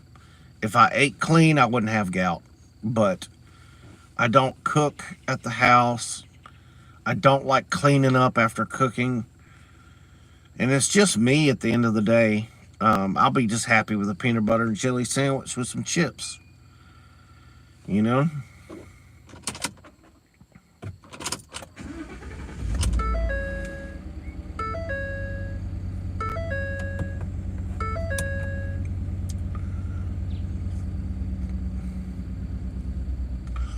But it's like rubbing glass in your joints. It's not fun.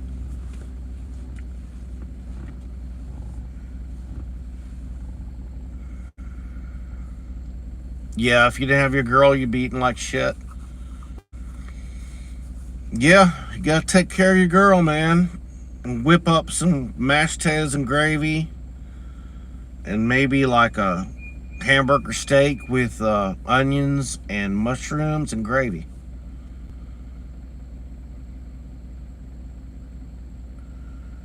I know, me too. I'd microwave burrito and have a beer. It's just, man, it just seems like when you get older, it's work trying to find something to eat. It's just like, what am I gonna eat today? Is it Taco Bell? Is it Jack's? Is it McDonald's? I don't like eating McDonald's. McDonald's is my last straw. The only thing I like about the McDonald's is the Cokes. The Cokes are much sweeter and they have their own formula for McDonald's. And I usually get a large Coke, double cheeseburger, and a fry, and I'm happy.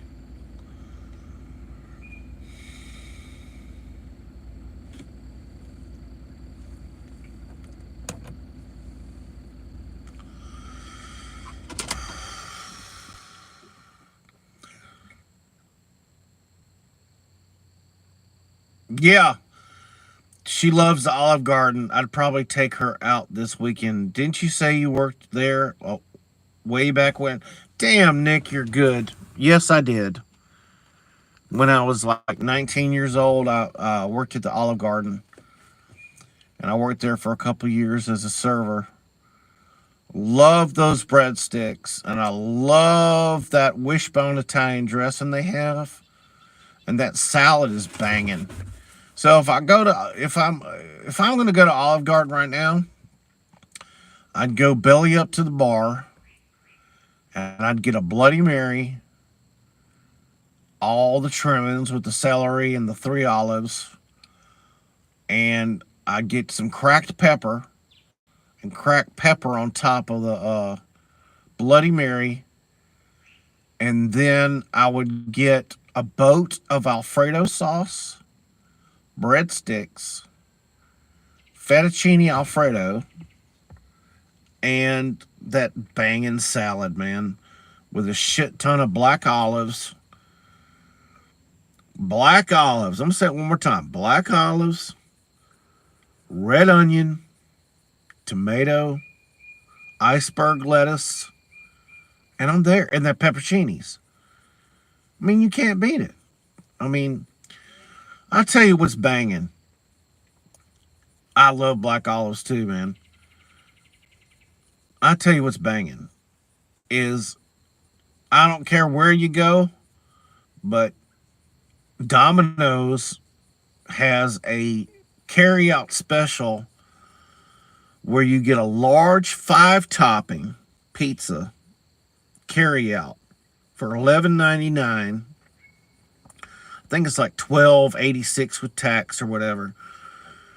But I get on my pizza, I got black olives, mushroom, sausage, pepperoni, onion. And those black olives, when it's like under the stove there, or under the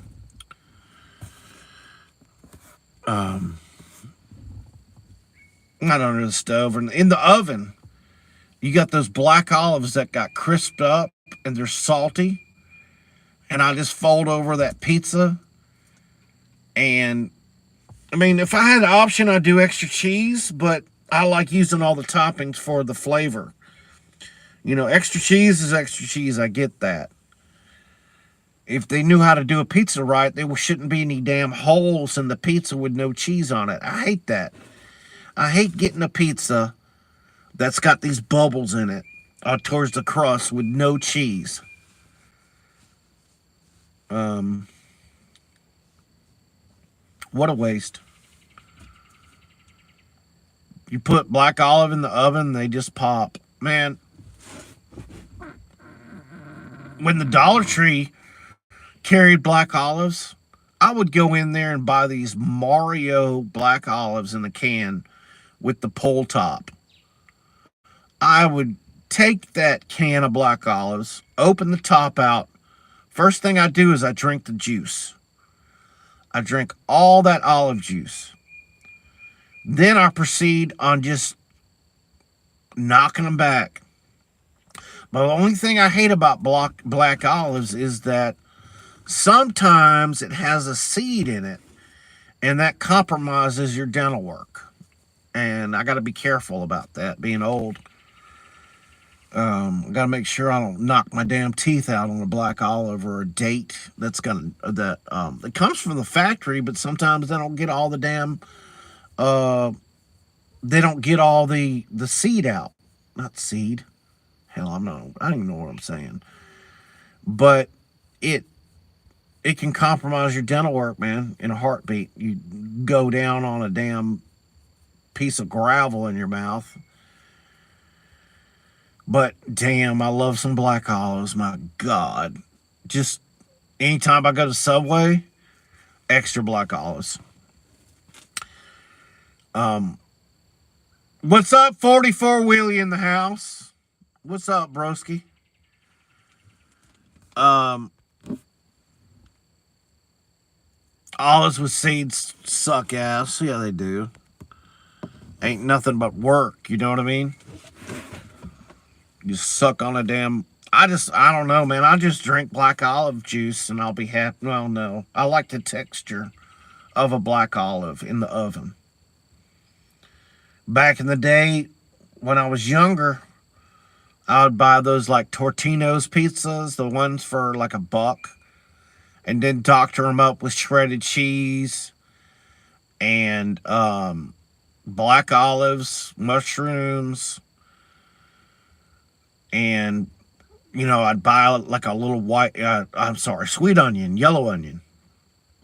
Cut that up and then put it in the damn oven, and it's all doctored up, man. Because you already got the crust. This is shitty pizza, but you can doctor it up with the toppings and stuff. Man, I'm doing good, 44 Wheeler. What's up, 4 Wheelie? 44 Wheelie in the house. Nick in the house. Yeah, 44 Wheelie. Thanks for checking out my stream, brother. Hey, no problem. No need to be sorry about to be a damper, but I know you got to head to bed, man. You got your girl waiting, and just have a good time for me, and just touch base with me. You know how to get you know how to get in touch with me. So I appreciate you stopping by the stream, Nick.